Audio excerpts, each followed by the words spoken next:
Good morning students. Class 11th की political science में आज हम लोग जो पहला चैप्टर था उसी की चर्चा कर रहे हैं। तो क्लास 11th की एनसीईआरटी की जो पहला चैप्टर है इसमें है कि भाई संविधान के बारे में हम 3 और प्रश्न कर सकते हैं। संविधान क्या है, संविधान कितना प्रभावी है, क्या संविधान न्यायपूर्ण है। संविधान क्या है आप सब जानते हैं कि नियम कानूनों के संग्रह को संविधान कहा जाता है। संविधान कितना प्रभावी है इसको यदि देखना है तो हम कह सकते हैं कि संविधान जो है एक लिखित दस्तावेज के रूप में होता है जिसमें राज्य के बारे में कई प्रावधान दिए जाते हैं। उसमें यह प्रावधान यह बताते हैं कि राज्य का गठन कैसे होगा, किन सिद्धांतों का पालन करेगा। और जब किसी देश के संविधान की बात करते हैं तो सामान्य रूप से हम उसी दस्तावेज़ का जिक्र कर रहे होते हैं। लेकिन कुछ देशों जैसे इंग्लैंड के पास ऐसा कोई दस्तावेज़ नहीं है जहाँ संविधान, वहाँ पे है ही नहीं संविधान कहा जा सके। वहाँ पे एक लंबी श्रृंखला है निर्णयों की, वहाँ पे एक परंपरा है ब्रिटेन में, और उसी ब्रिटेन का परंपराओं का पालन किया जाता है इंग्लैंड में। हम यदि बात करें तो कह सकते हैं कि संविधान वह दस्तावेज या दस्तावेजों का पुंज है जो उन कार्यों को करने का प्रयास करता है जिसका ऊपर उल्लेख किया गया है। लेकिन यदि संविधान विश्व के अनेक देशों के संविधानों की बात करें तो वे केवल थोथे शब्द होते हैं और कुछ नहीं। महत्वपूर्ण तो यह है कि संविधान कितना प्रभावी है, यह बात मायने रखती है। संविधान को प्रचलन में लाने का तरीका क्या है, तो इसका मतलब है कि कोई संविधान कैसे अस्तित्व में आया, किसने संविधान बनाया, उनके पास इसे बनाने की शक्ति थी या नहीं थी, और अगर थी कुछ लोगों के पास तो उसे कितने जनता ने अपना समर्थन दिया। और अनेक देशों के संविधान इसलिए निष्प्रभावी होते हैं क्योंकि वे सैनिक शासकों या लोकप्रिय नेताओं द्वारा बनाए जाते हैं। लेकिन अगर जैसे विश्व के सर्वाधिक सफल संविधान भारत का, दक्षिण अफ्रीका का, अमेरिका के हैं, ये ऐसे संविधानों के उदाहरण हैं जिन्हें एक सफल राष्ट्रीय आंदोलन के बाद बनाया गया, और जिन्होंने बनाया वे उनपे पूरे देश की कुनबा को, पूरे देश की जनसंख्या को पूर्ण विश्वास था। पूर्ण विश्वास ही नहीं, उनमें पूर्ण आस्था भी था कि जो भी कानून बनाएंगे हमारे लिए अच्छे ही बनाएंगे। इसलिए आज तक उसका विरोध नहीं होने पाया, और हर तबके, हर जाति, हर मजहब के लोग उस संविधान निर्मात्री सभा में शामिल थे, शरीक थे। उन्होंने अपना विचार दिया। यद्यपि भारतीय संविधान को औपचारिक रूप से एक संविधान सभा ने दिसंबर 1946 और नवंबर 1949 के मध्य बनाया, पर ऐसा करने में उसने राष्ट्रीय आंदोलन के लंबे इतिहास से काफ़ी प्रेरणा प्राप्त हुई थी। अनेक जाति, धर्म, मजहब के लोग मिल करके, समाज का अटूट विश्वास था कि जिसके पास समाज में विभिन्न वर्गों में सीधा संवाद करने और उनका सम्मान प्राप्त करने की क्षमता थी, उनमें संविधान निर्माता लोगों ने यह समझाने में सफल रहे कि संविधान उनकी व्यक्तिगत शक्तियों को बढ़ाने का कोई साधन नहीं है। यही कारण है कि संविधान को भारी वैधता मिली। संविधान का अंतिम प्रारूप उस समय की व्यापक राष्ट्रीय आम सहमति को व्यक्त करता है।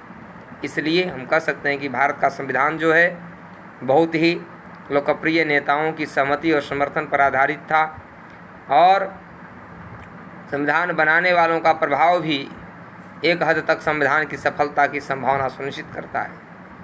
संविधान में मौलिक प्रावधान क्या थे संविधान में, तो भारतीय संविधान की सबसे बड़ी विशेषता यह है कि यह प्रत्येक व्यक्तियों को संविधान के प्रावधानों का आदर करने का कोई न कोई कारण अवश्य देता है। संविधान में बहुसंख्यक समाजों को अल्पसंख्यक समाजों का उत्पीड़न करने की अनुमति दी गई हो, वहाँ अल्पसंख्यकों के पास कोई कारण नहीं होगा कि वे संविधान के प्रावधानों का आदर करें। लेकिन भारत का संविधान एक ऐसा संविधान है जहाँ अल्पसंख्यकों को भी अधिकार प्रदान किए गए हैं। अधिकार ही नहीं, सामान्य वर्गों की अपेक्षा विशेष सुविधाएं दी गई हैं।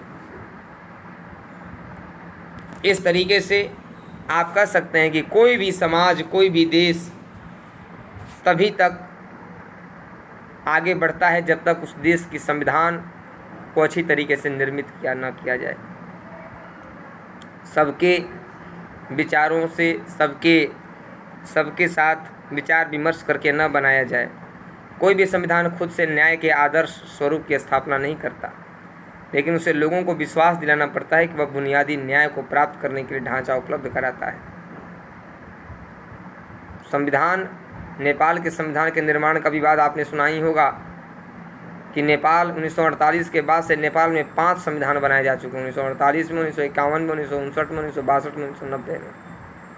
लेकिन सभी संविधान नेपाल नरेश द्वारा प्रदान किए गए और वह संविधान लोकतंत्र की 1990 में संविधान द्वारा बहुदलीय लोकतंत्र की शुरुआत की गई, पर अनेक क्षेत्रों में नरेश के पास अंतिम शक्तियां बनी रहीं, जिससे वहाँ की जनता ने उसे नहीं माना।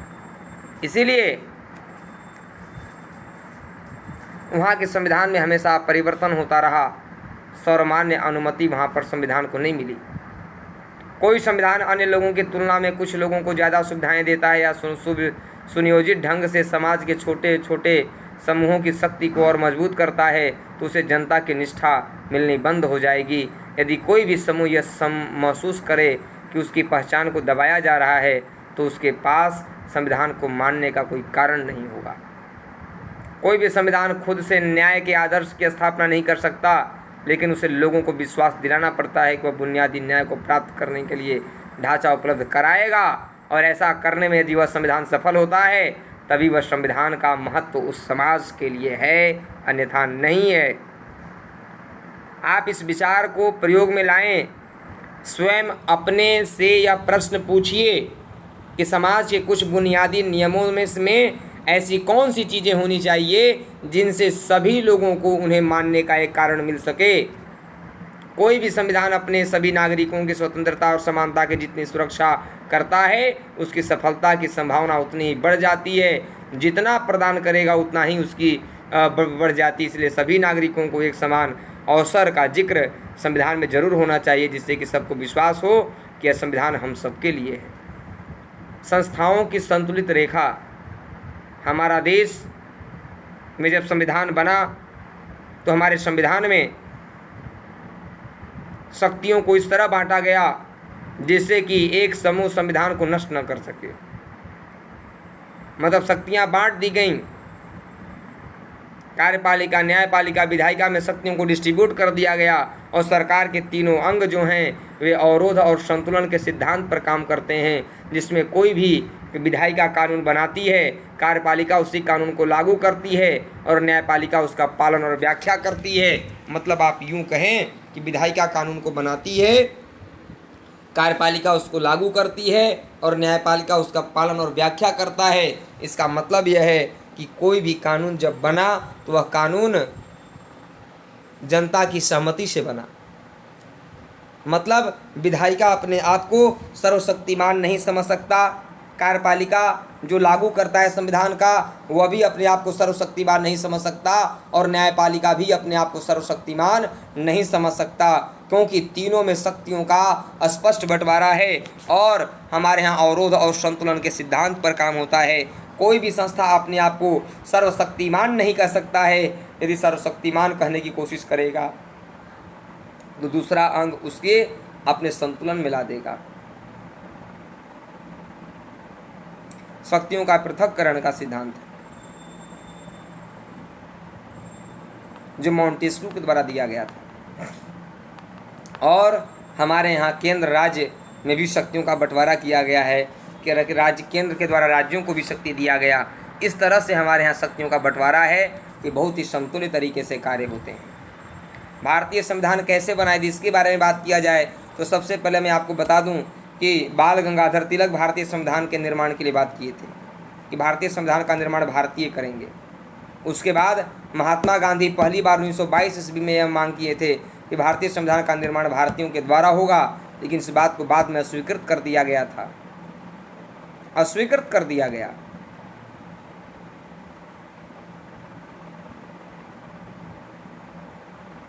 मतलब यूं फिर से समझिए बात को, बाल गंगाधर तिलक सबसे पहले यह मांग किए थे कि भारतीय संविधान का निर्माण भारतीय करेंगे, लेकिन सबसे पहली बार बड़े स्तर पर महात्मा गांधी यह मांग किए थे कि भारतीय संविधान का निर्माण भारतीयों के द्वारा होगा। लेकिन इसके बाद अगस्त प्रस्ताव आता है लॉर्ड लिनलिथगो के नेतृत्व में। लॉर्ड लिन लिथगो के नेतृत्व में अगस्त प्रस्ताव आता है, और इस अगस्त प्रस्ताव में 1940 में आता, 8 अगस्त 1940 को, और इसमें कहा जाता है कि भारतीय संविधान का निर्माण में थोड़े बहुत भारतीयों के परामर्श लिए जाएंगे। इसके प्रस्ताव को नकार दिया जाता है, अगस्त प्रस्ताव को, खत्म हो जाता है अगस्त प्रस्ताव। फिर 12 मार्च 1942 को क्रिप्स मिशन रिपोर्ट आता है।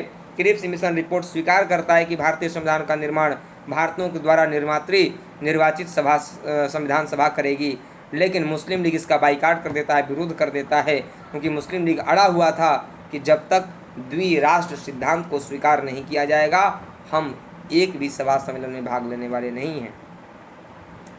तब जाकर के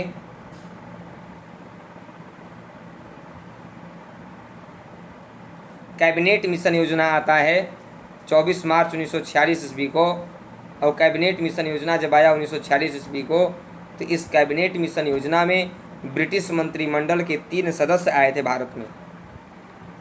3 सदस्य भारत आए थे ब्रिटिश मंत्रिमंडल में, AB अलेक्जेंडर, पैथिक लॉरेंस और सर स्टेफोर्ड क्रिप्स। इन लोगों के सिफारिश पर ही भारतीय संविधान सभा का गठन हुआ था। इन लोगों के सिफारिश पर ही संविधान सभा का गठन हुआ था। और 389 सदस्य थे प्रारंभ में संविधान सभा में, जिसमें 292 सदस्य ब्रिटिश प्रांतों से, ब्रिटिश प्रांत का मतलब उन क्षेत्रों से जिन क्षेत्रों पर अंग्रेजों का आधिपत्य था, वहां से आए थे। 93 देशी रियासतों से, मतलब राजा लोग आए थे। 4 सदस्य ब्रिटिश कमिश्नरी से आए थे, 389 हो गए। सबका चुनाव अप्रत्यक्ष रूप से एकल संक्रमणीय अनुपातिक प्रतिनिधित्व प्रणाली के द्वारा हुआ था, मतलब 10 लाख की जनसंख्या पर एक सदस्य चुना गया था संविधान सभा का। 10 लाख की जनसंख्या पर संविधान सभा का एक सदस्य चुना गया था। मतदाता 3 भागों में बटे थे, मुस्लिम, सिख और साधारण, और तीनों में शक्तियां बटी हुई थी। अपने अपने प्रतिनिधियों का लोग चुनाव किए। चुनाव में सबसे अधिक सीटें कांग्रेस को मिली, 208 सीटें, मुस्लिम लीग को 73 सीटें, बाकी को 15 सीटें मिली अन्य निर्दलीय समूहों को। इसके बाद हमारे यहाँ सबसे अधिक सदस्य संयुक्त प्रांत उत्तर प्रदेश से चुने गए। सबसे अधिक सदस्य संयुक्त प्रांत उत्तर प्रदेश से चुने गए थे। बैठक होता है दिल्ली के केंद्रीय कक्ष में। पहला बैठक 9 दिसंबर 1946 को डॉक्टर सच्चिदानंद सिन्हा की अस्थायी अध्यक्षता में मुस्लिम लीग इसका विरोध करता है। दूसरा अधिवेशन 11 दिसंबर 1946 को हुआ। 11 दिसंबर 1946 को वहीं पे केंद्रीय कक्ष में हुआ दिल्ली में। मुस्लिम लीग इसका भी बहिष्कार करता है, लेकिन दूसरे अधिवेशन में राजेंद्र प्रसाद को संविधान सभा का अस्थायी अध्यक्ष बनाया जाता है। फिर मुस्लिम लीग जब नहीं मानती है तो 3 जून 1947 को माउंटबेटन योजना आता है, और माउंटबेटन योजना के द्वारा देश का विभाजन कर दिया जाता है।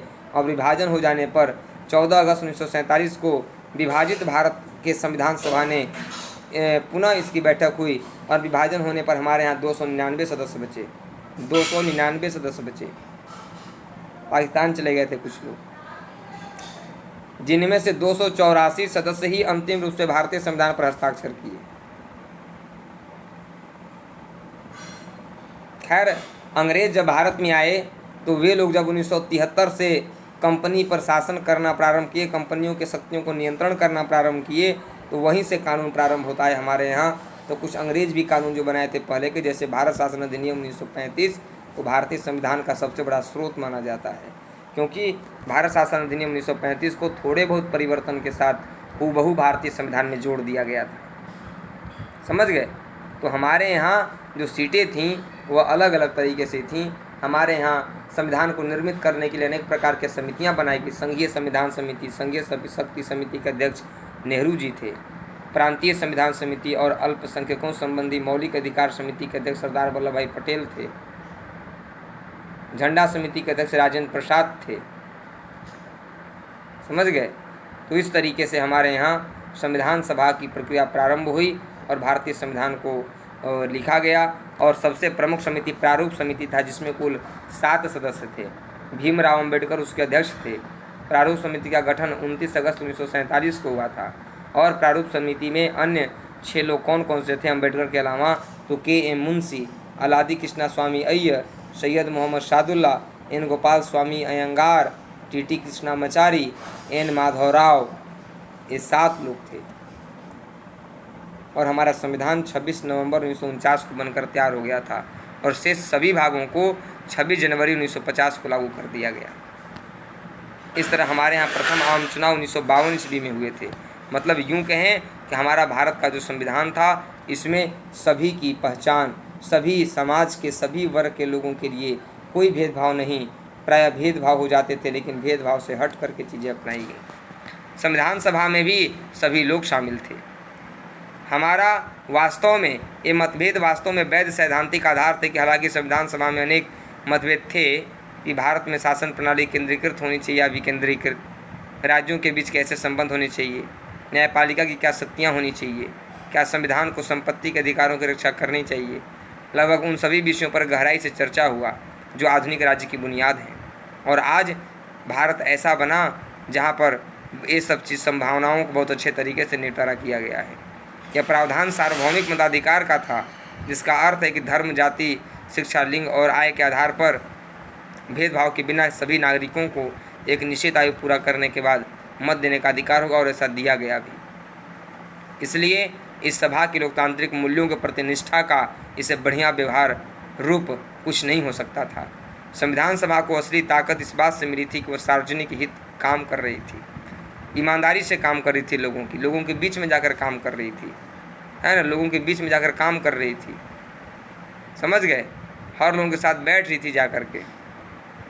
2 वर्ष 11 महीने 18 दिन में भारतीय संविधान लिखा गया, और जब बना तो 395 अनुच्छेद, 22 भाग और 8 अनुसूचियाँ थी, लेकिन वर्तमान में कुल 12 अनुसूचियाँ हैं। मतलब भारत का संविधान जो था राष्ट्रीय आंदोलन की विरासत थी, क्योंकि राष्ट्रीय आंदोलन में शरीक जितने भी नेतागण थे, वे सारे नेतागण भी इसमें भाग लिए थे। और वे सारे लोगों ने जब संविधान बना तो हमारे यहाँ विधायिका, कार्यपालिका, न्यायपालिका में लोकतांत्रिक व्यवस्था अपनाते हुए मौलिक कर्तव्य, राज्य का नीति निर्देशक तत्व जो कल्याणकारी राज्य की स्थापना करता है, इसको भी शामिल करने का प्रयास किया गया और अपने देश को संप्रभु रखा गया। मतलब हमारा जो देश है वह संप्रभु रहेगा, किसी भी विश्व के देश के उसमें नहीं है। बहुत सारी चीज़ें दूसरे देशों से ली गई थी हमारे यहाँ, जैसे आप देख रहे हैं कि आयरलैंड से नीति निर्देशक तत्व लिया गया, ब्रिटेन से हमारे यहाँ कानून का शासन लिया गया, विधायिका में अध्यक्ष का पद लिया गया, कानून निर्माण विधि ली गई, सरकार का संसदीय स्वरूप लिया गया, फ्रांस से प्रस्तावना में समानता, स्वतंत्रता, बंधुत्व का आदर्श लिया गया, गणतंत्रात्मक स्वरूप लिया गया, अमेरिका से मौलिक अधिकार लिए गए, न्यायिक पुनरावलोकन की शक्तियाँ ली गई, न्यायपालिका की स्वतंत्रता ली गई, राष्ट्रपति पर महाभियोग लिया गया, है ना, वित्तीय आपातकाल लिया गया, प्रस्तावना का विचार लिया गया, कनाडा से संघात्मक शासन व्यवस्था लिया गया, जिसमें केंद्र का शक्तिशाली होना और अवशिष्ट शक्तियाँ केंद्र के पास हैं, जर्मनी से आपात उपबंध लिए गए, समझ गए। तो विभिन्न देशों से हमारे यहाँ अनेक चीज़ें ली गई और इस तरह से भारत का संविधान बनकर तैयार हुआ। साथियों, तो आज का ये पहला चैप्टर आपका समाप्त होता है क्लास 11th की NCERT का पॉलिटिकल साइंस में। अगले क्लास में हम लोग बात करेंगे अगले टॉपिक पे। नमस्कार।